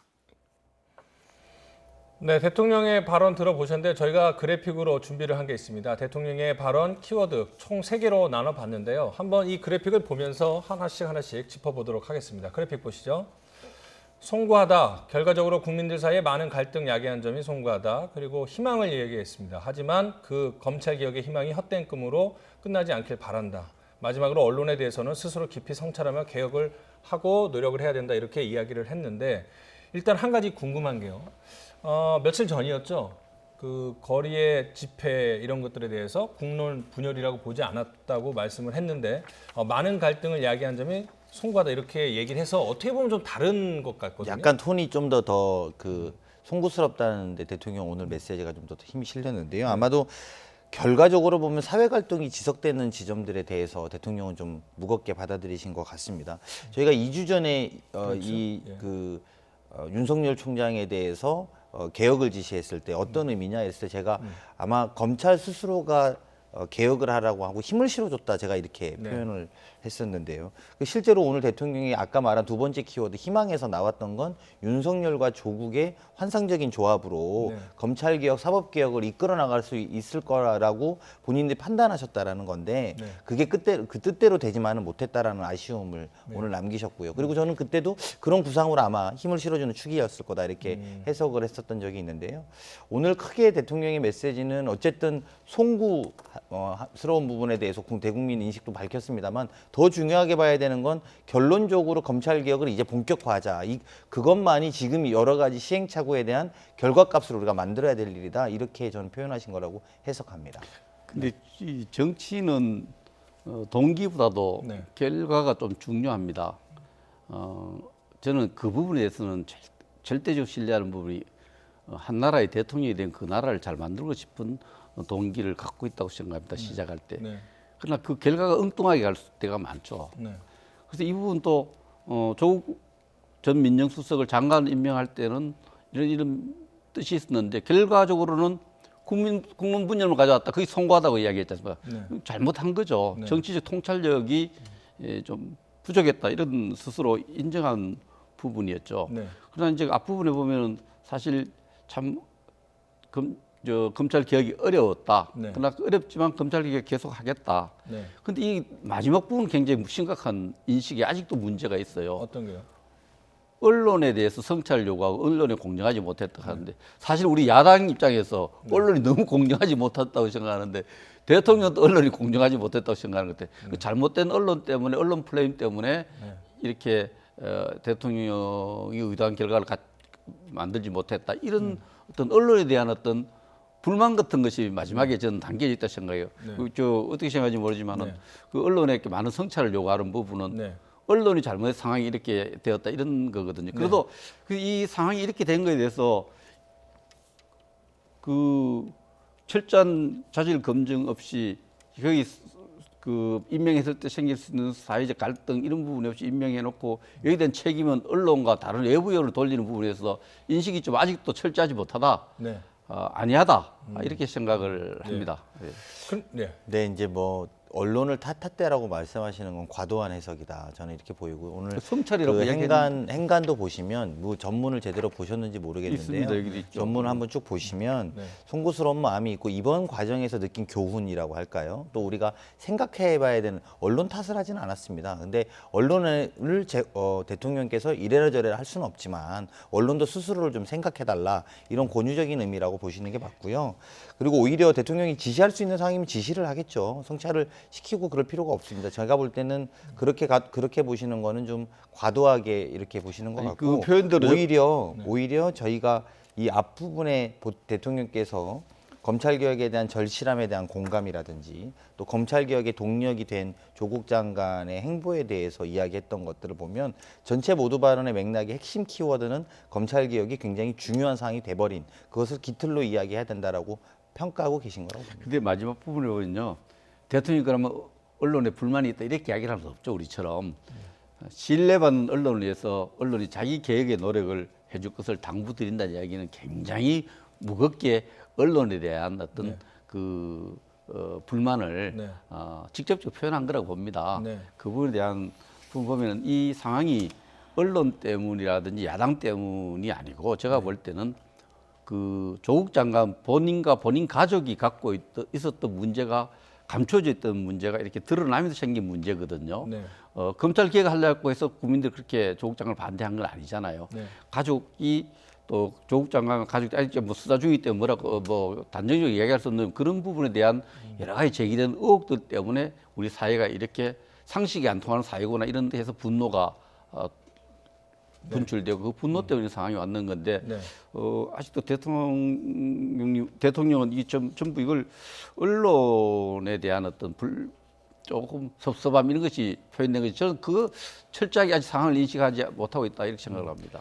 그 조국 장관 사태 이후 대통령이 어떤 입장을 밝힐지가 초미의 관심사였는데 어쨌든 저희가 쭉 전문을 읽어봤을 때 이 세 가지 키워드로 정리를 했는데 뭐 그것이 뒤에 있던 앞에 있던 그 중요한 멘트를 해야 되는 상황에서 언론 얘기가 나왔는데 짧게 한번 여쭤볼게요. 그래서 그 지적하고 있는 것들이 그 언론의 과도한 의혹 제기나 몰아가기 또는 피의사실 공표 이런 것들에 대한 지적이나 문제 제기라고 봐야 되나요? 그게 이제 두 가지 정도가 있는. 그러니까 가장 중요하게 이번 과정에서 대통령께서 강조하고 싶은 것은 저는 결과적으로 검찰 개혁을 해내자 이런 것이 가장 크다고 보고요. 그렇죠. 네. 다만 국론 분열이 심하게 됐던 과정 속에 있어서 언론도 한번 좀 생각해 달라 이런 정도의 말씀을 하신 거라고 보는 거죠. 그러니까 이게 뭐 누구의 탓이다라고 말하는 것은 제가 그래서 아까 과도하다고 보는 거고요. 네. 이제는 아까 말씀하신 것처럼 국론도 좀 모아야 되고 마음도 모아야 된다라고 하면. 언론도 이제 그런 좀 분위기를 만들어 달라라는 저는 당부의 말씀이 있었을 거라고 봅니다. 그래서 이제는 이 한 고비를 넘어가는 그래서 우리가 남은 과제와 해야 될 일과 또 앞으로 해결해야 될 문제로 본다면 앞으로 해결해야 될 문제라는 것은 검찰 개혁을 해내자라는 것이고 또 이번 과정에 한번 살펴봐서 왜 국론 분열이 그렇게 심했는가 언론도 한번 생각해 달라 정치권도 생각해 달라 이런 것들이 다 함의로 되어 있다고 저는 생각합니다. 제가 이번에 대통령 말씀 중에서 딱 한 가지 부분은 제가 긍정적으로 평가합니다. 한 3, 4일 전에 이 엄청난 거리의 정치에서 직접 민주주의처럼 표현을 썼습니다. 이 갈등 국면을 가지고 국론 분열 아니다. 대의민주주의를 보완하는 직접 민주주의라고 이렇게 표현했는데 그렇죠. 네. 이걸 3, 4일 지나서 이렇게 보니까 이 엄청난 대의민주주의를 보완하는 어떤 정치 현상, 정치 과정이 아니라 이거 심각한 국론 분열로 위기의식을 느낀 것 자체는 그거는 이제 빨리 새로 이제 잘 입장을 바꾼 거라고 생각을 합니다. 네. 자, 그러면 조국 장관 이야기를 조금 더 해봐야 될 것 같은데요. 조국 장관이 마지막 퇴근길이라고 할 수 있는 자리에서 기자들에게 짧게 소회를 밝혔습니다. 자신이 그동안 겪었던 그런 고통에 대해서 그리고 지금까지 이뤄왔던 검찰 개혁의 어떤 과정에 대해서 이야기를 했는데 잠깐 한번 들어보시죠.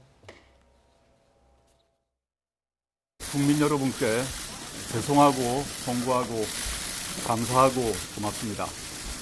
저는 이제 한 명의 시민으로 돌아갑니다.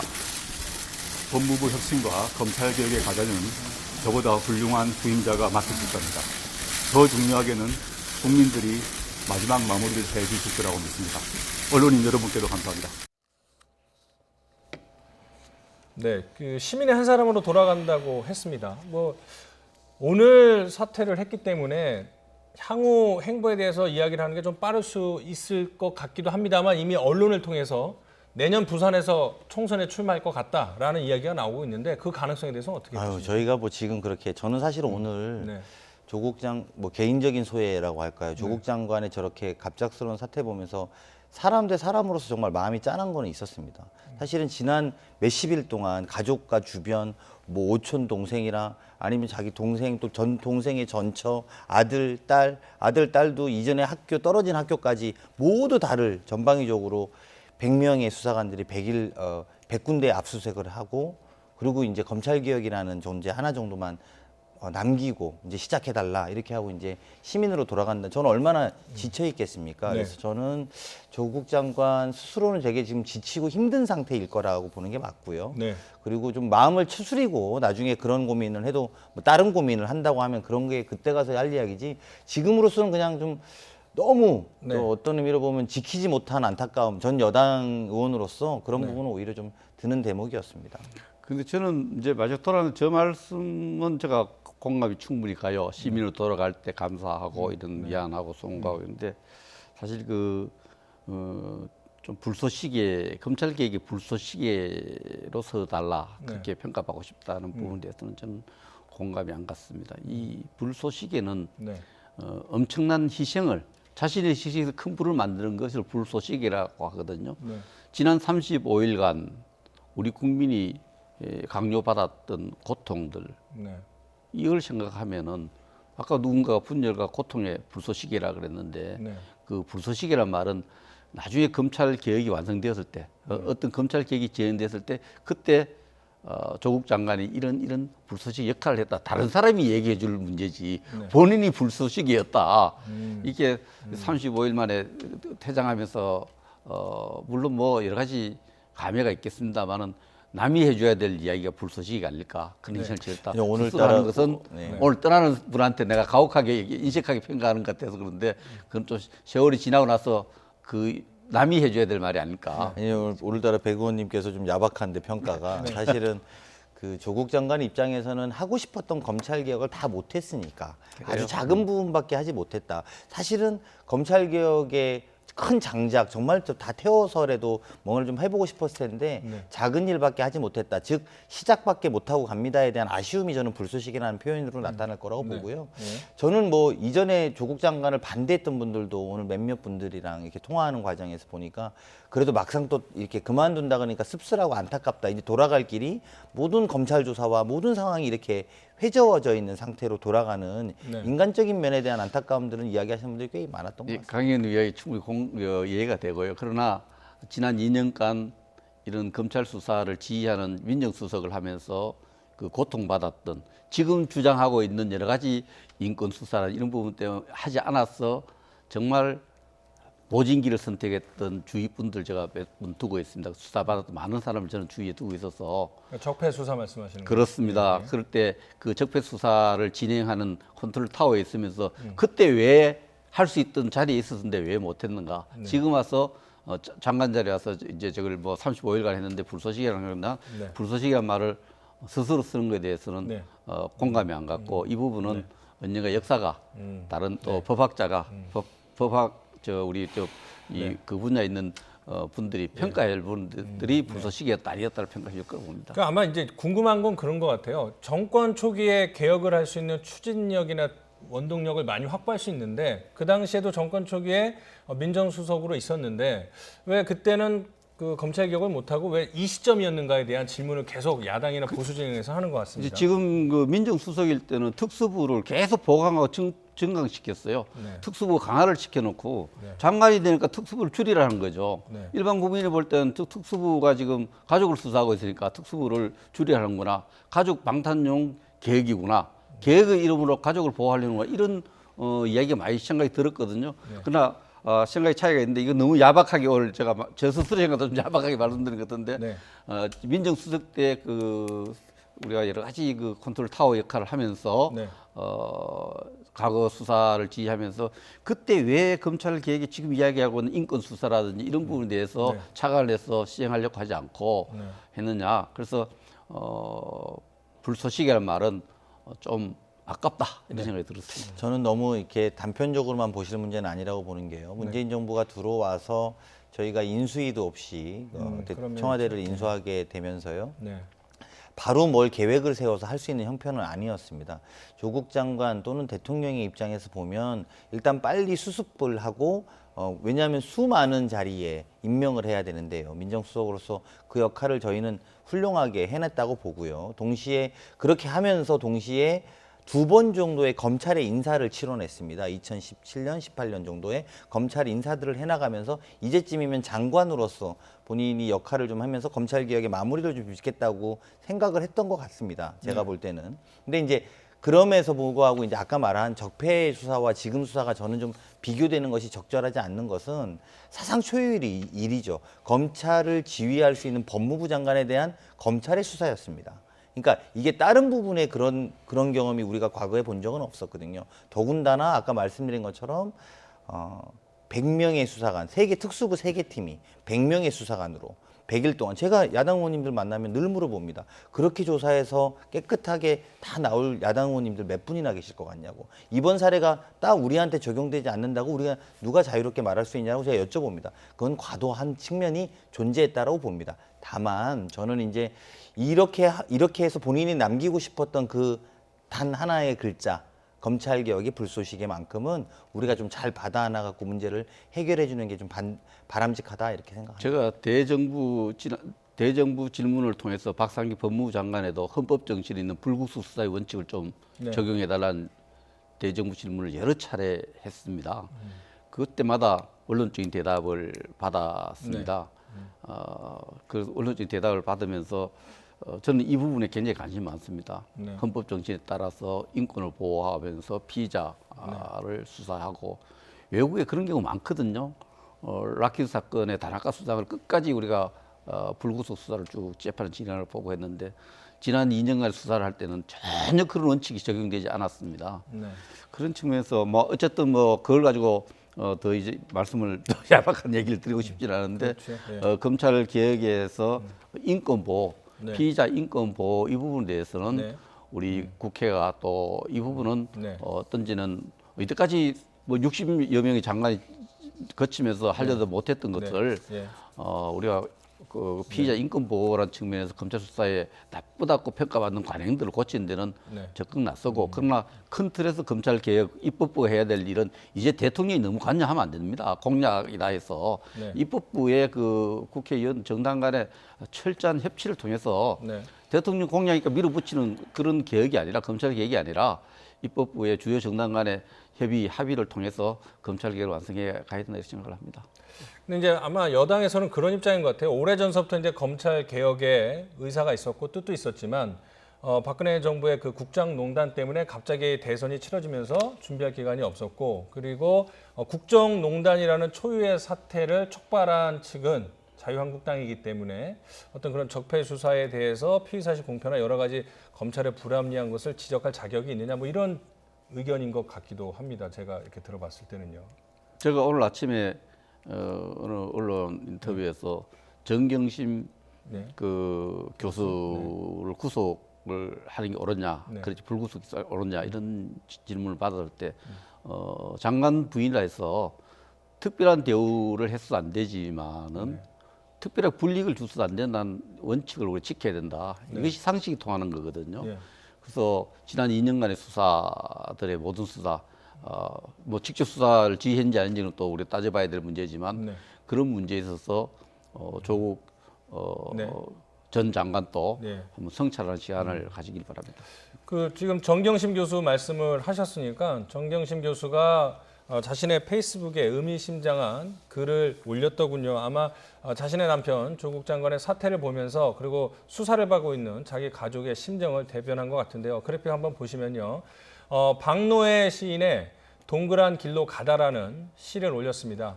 정경심 교수가 본인이 올린 제목은 그대에게, 우리에게, 그리고 나에게라는 것이고요. 박노해 시인의 제목은 동그란 길로 가다인데 핵심을 보면 긴 호흡으로 보면 좋을 때도 순간이고 어려울 때도 순간이다. 그러니까 이 또한 지나가리라. 뭐 이런 의미인 것 같은데 정경심 교수나 조국 전 장관 가족의 심경을 좀 대변하는 듯한 그런 글인 것 같습니다. 네, 정경심 교수가 이번 과정에서 이제 본인이 무슨 정치인도 아니고 이러다 보니까 본인의 입장을 SNS에 이제 가끔씩 했는데요. 아마 이제 돌아오는 남편에 대한 본인 이야기를 한 것 같고요. 그리고 결국은 긴 호흡으로 보면 뭐 우리가 또 잘 견뎌내보자 이렇게 제가 볼 때는 남편한테도 용기를 주려고 하는 그런 걸로 좀 해석이 됩니다. 자, 그러면 강기정 청와대 정무수석의 발언을 들어볼 텐데요. 사퇴 발표가 나온 이후에 그 강기석 수석이 국회를 방문을 했습니다. 여당 지도부를 만났는데 나오는 뒤에 그 기자들의 질의응답에 짧게 대답을 했습니다. 먼저 이 장면부터 보시죠. 청와대의 뜻인가요? 아니면 조국 장관님 본인의 뜻인가요?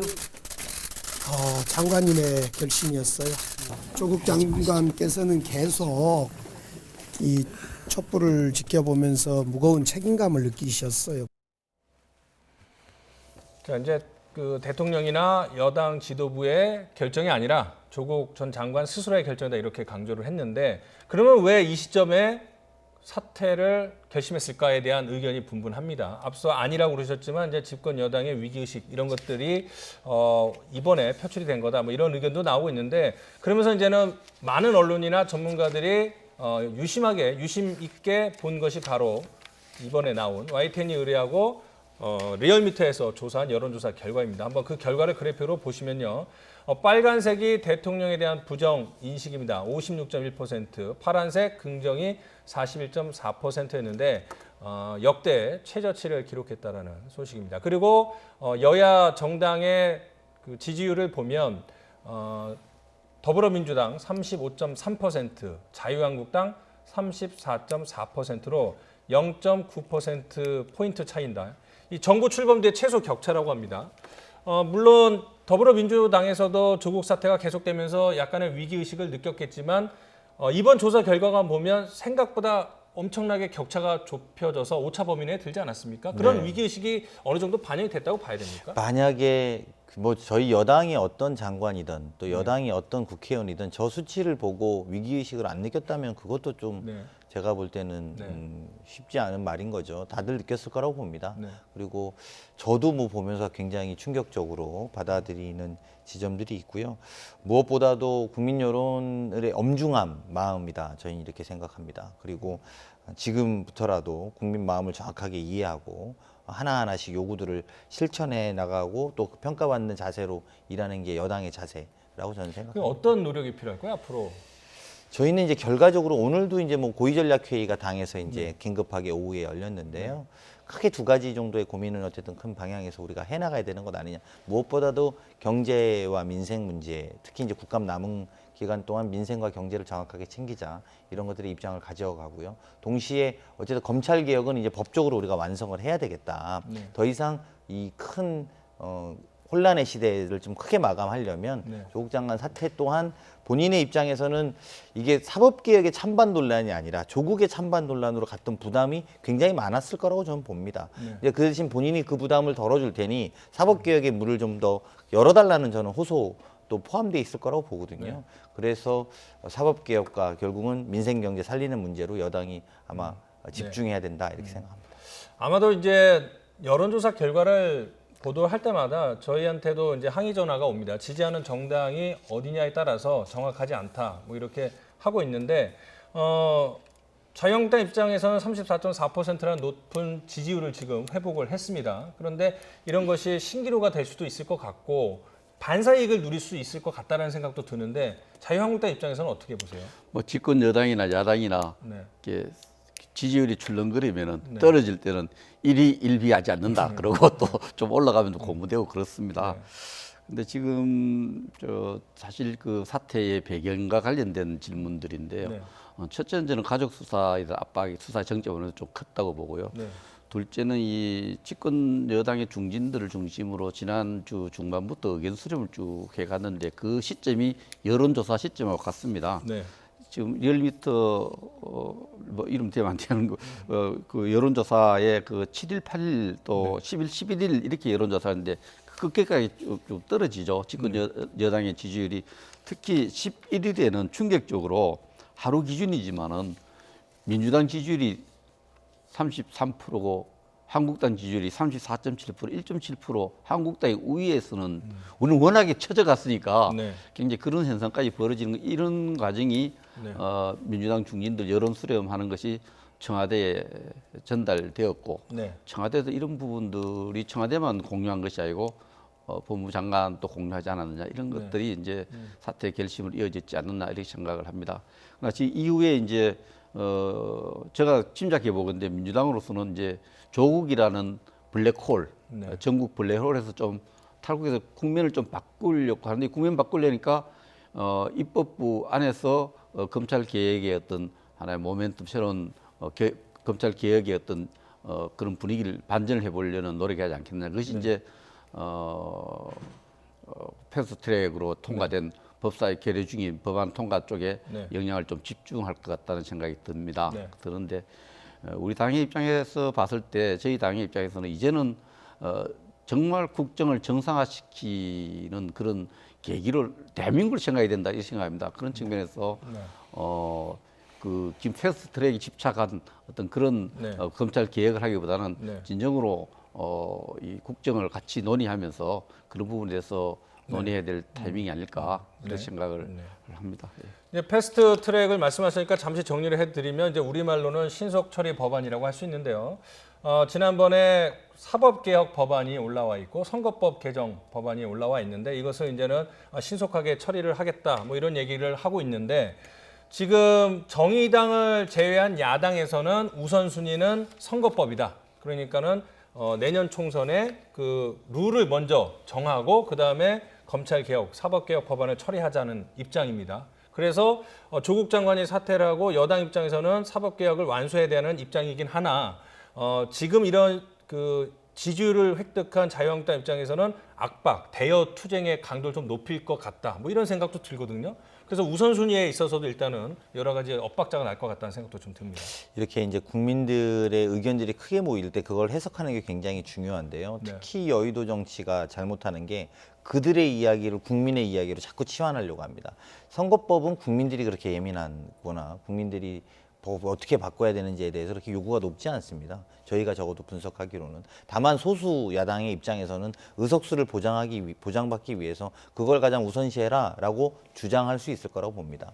오히려 지금 국민들이 이번 조국 장관 가족들을 11시간 뭐 압수수색이라든지 가족들에 대해서는 이런 것들을 보면서 일반 어머님, 아버님들도 야 저렇게까지 하는 건 정말 검찰개혁을 해야겠다라는 인식이 높아진 이런 상황에서 검찰개혁이야말로 이제 가장 1순위로 저희가 돌봐야 되는 문제고요. 네. 지금까지 야당들은 대부분 조국 장관만 물러나면 검찰개혁하자 이런 이야기였었습니다. 근데 막상 물러나니까 또 다시 그게 중요하지 않지 않느냐라고 이야기하는 문제가 아니라 이제라도 성의 있는 검찰개혁에 대한 입장들을 가지고 국민 앞에 나서고요. 그 문제와 동시에 또 선거법 문제들도 그거는 사실은 국회의원들의 밥그릇 문제거든요. 정확하게 이야기하면. 그래서 검찰개혁보다 우선시할 수 없다고 저는 생각합니다. 제가 토론하면서 우리 여당 의원이 선거법 개정을 국회의원들 밥그릇 사업에 소수 야당의 문제로 이렇게 인식해 준 데서 솔직하게 말씀해서 감사드리고요. 지금 국민들이 검찰개혁을 열망한다 이렇게 치안해서 해석하는데 아전인수경 저는 그렇게 생각하지 않습니다. 국민들은 지금 상식이 무너진 데 대한 분노거든요. 상식을 바로 세워달라는 거죠. 나라를 바로 세워달라는 거고 이런 분노를 우선 바로 잡고 그리고 지금 뭐 그 검찰 개혁 이런 것은 그 패스트트랙에 통과된 두 가지 법안 무슨 약간 충돌된 두 가지 법안에 집착하지 말고 거기와 과감하게 정신적으로 결별하고 여야가 같이 그런 부분에 대해서 뭐 또 사법 개혁을 저도 검찰 개혁이 필요하다고 생각합니다. 검찰 개혁에 대한 요구들을 이렇게 수렴해서 국회가 진지하게 논의해 가야 되지 않느냐. 우선은 국민적 분노가 상식에 대한 분노이기 때문에 상식이 무너지는 것에 대한 분노. 네. 참 국가 수치솔 정도 상식이 무너졌다 이런 생각을 하는 국민들이 많습니다. 네. 그런 상식을 바로 세우고 그렇게 그 다음 순서로 그 패스트트랙에 통과된 법안 말고 여야가 진정하게 어떤 검찰 개혁에 대한 요구도 수렴해가는 그런 논의를 해가야 된다 이렇게 생각합니다. 제가 뭐 아까 또 그 말씀을 굳이 꼭 집어서 말씀하셔서 아까 말씀하신 질문의 요지가 이제 정의당은 왜 그러면 일정 정도 사법개혁을 먼저 하자 이렇게 생각하느냐에 대한 건 저는 말한 건데요. 정의당은 그게 더 크다고 보는 겁니다. 그렇게 국민들 앞에서 선거법 문제를 먼저 우선시 꼭 해야 된다라고 하기보다는 사법개혁이라는 큰 틀을 먼저 갖고 와서 해보자라는 게 정의당과 민주당의 생각이고요. 그 나머지 이제 바른미래당 하나 아닙니까? 또 사실상 바른미래당이 이번 과정에서 늘 한국당과 호흡을 해왔었죠. 그래서 그런 부분에 대한 비판이니까 그건 구분해서 꼭 야당의 제 부분에 대해서 말씀을 오해 없게 드리도록 하겠습니다. 정의당은 민주당에 대한 신뢰가 대단한 것 같아요. 민주당이 원하는 걸 먼저 해주면 반드시 자기들 원하는 거 해줄 거라 생각하는 믿음이 강한 것 같습니다. 네.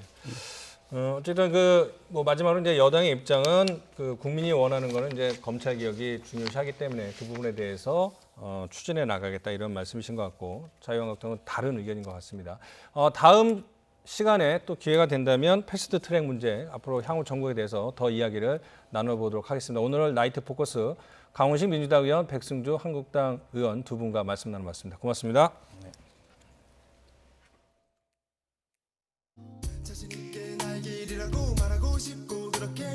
돌아보지 않고 후회도 하지 않고 걷고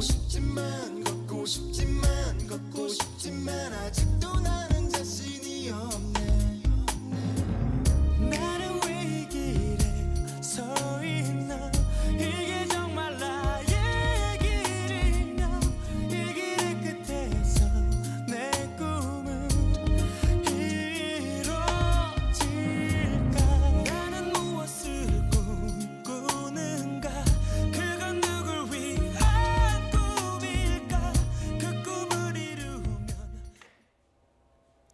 방탄소년단이 사우디아라비아 스타디움에서 3만 명이 참석한 가운데 콘서트를 열었습니다. 외국 가수가 사우디 스타디움에서 공연한 것은 이번이 처음인데요. K-팝이 중동 시장에 본격 진출하는 계기가 될 수 있을지 주목됩니다. 김혜은 기자가 보도합니다.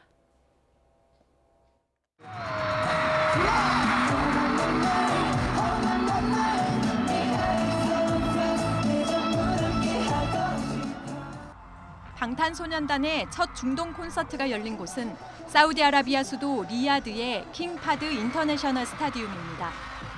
비아랍권 해외 가수에게 스타디움 공연장을 내준 것은 이번이 처음입니다.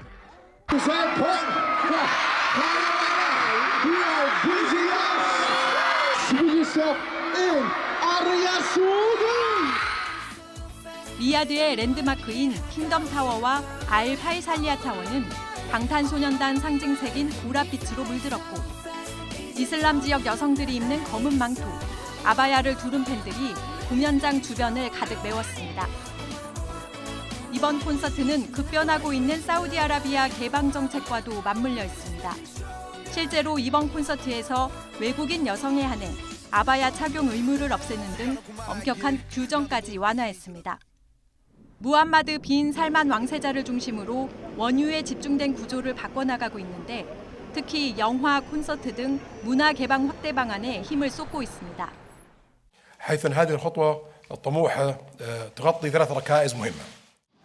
지난 7월 K-팝 그룹 슈퍼주니어가 사우디아라비아 제2도시인 제다에서 콘서트를 연 것도 이런 흐름과 무관하지 않습니다.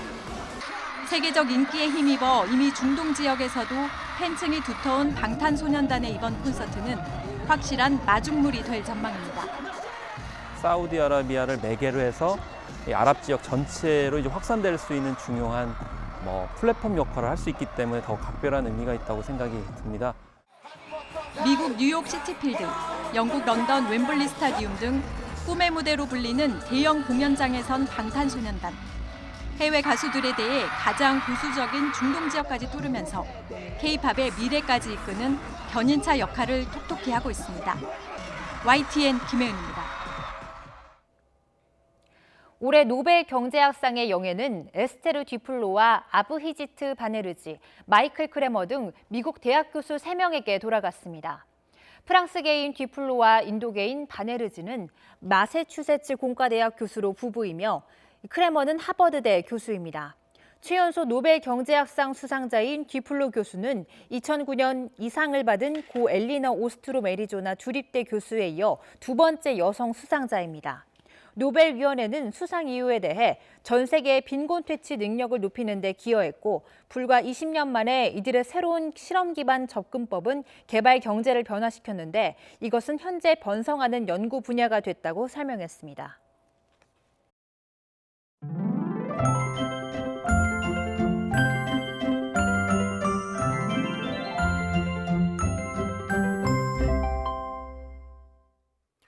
가을이 깊어가면서 공기도 조금씩 차가워지고 있습니다. 내일과 모레는 기온이 더 크게 떨어지면서 때이른 추위가 찾아올 것으로 보이는데 내일 서울 아침 기온이 10도, 모레는 8도까지 내려가겠고 모레 대관령 기온이 영하 1도까지 떨어지는 등 강원 산간은 영하권을 기록하겠습니다. 또 낮 동안에도 서울 기온이 20도 정도를 유지하면서 오늘만큼 서늘하겠습니다. 내일도 대체로 맑은 하늘이 드러나겠습니다. 다만 동해안은 내일 아침까지 5에서 40mm의 비가 오겠고 기온이 낮은 강원 산간에는 1cm 안팎의 첫눈이 내리겠습니다. 또 너울성 파도가 방파제를 넘을 가능성이 있습니다. 시설물 관리와 안전사고에 각별히 유의해 주시기 바랍니다. 내일 아침 기온 오늘보다 2도에서 4도가량 낮겠습니다. 서울 10도, 대전 9도, 광주 8도, 부산 14도로 예상됩니다. 낮 기온은 오늘과 비슷하거나 조금 낮겠습니다. 서울 20도, 대전 20도, 광주 20도, 대구 19도로 예상됩니다. 주 후반에는 예년의 가을 날씨를 회복하겠고 금요일에는 영동과 영남, 제주도에 비가 내릴 것으로 전망됩니다. 지금까지 날씨 정보였습니다. 월요일 뉴스나이트 마칩니다. 편안한 밤 보내십시오.